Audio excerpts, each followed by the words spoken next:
Tu vois le cours Mirabeau à Aix-en-Provence. Et si je te disais qu'en décembre 1790, un homme a été pendu en public, à cet endroit même. Cet homme, c'est Jean-Joseph Pierre Pascalis, un avocat monarchiste et aristocrate. Alors pour comprendre, faisons un petit retour en arrière. En août 1788, Louis XVI convoque les États généraux pour réformer l'État. Il s'ouvre le 5 mai de l'année suivante. Le 17 juin 1789, les députés du tiers-État et une partie des députés des deux autres ordres se proclament Assemblée nationale et par le serment du jeu de paume le 20 juin, jour de mener à bien l'élaboration d'une constitution censée protéger le peuple de l'arbitraire royal. Ce bouleversement politique provoque de fortes tensions dans tout le territoire, et notamment dans une ville comme Aix qui est traditionnellement attachée à l'aristocratie et la monarchie. À cette période, chez les révolutionnaires, la peur d'un complot aristocratique est partout. Beaucoup pensent que les royalistes préparent en secret un projet avec les puissances étrangères pour écraser la révolution. Et c'est dans ce climat particulièrement tendu que Pascalis prononce un discours en septembre 1790 devant le Parlement d'Aix-en-Provence, dans lequel il évoque ouvertement un retour à l'ordre monarchique. Cela est perçu par les révolutionnaires locaux comme un appel à la contre-révolution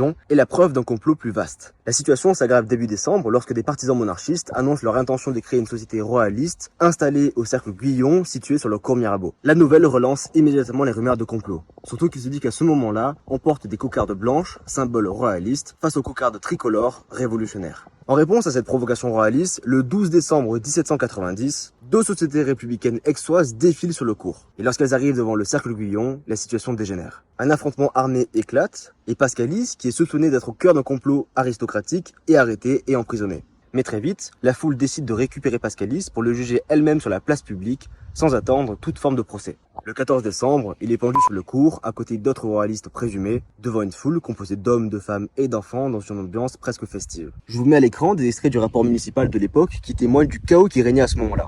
Et d'ailleurs, ce rapport, je l'ai trouvé directement aux archives municipales d'Aix-en-Provence. Mais l'histoire ne s'arrête pas là. Pascalis va ensuite être décapité et sa tête portée en exemple jusqu'à Marseille. Mais alors pourquoi tant de violence ? D'abord parce que c'est un avertissement lancé à tous les contre-révolutionnaires. Et ensuite, parce que sous l'Ancien Régime, les crimes commis contre la personne du roi étaient punis par la décapitation et la tête montrée à la foule. Cette fois-ci, ce sont désormais les accusés de crimes contre la nation qui subissent le même sort.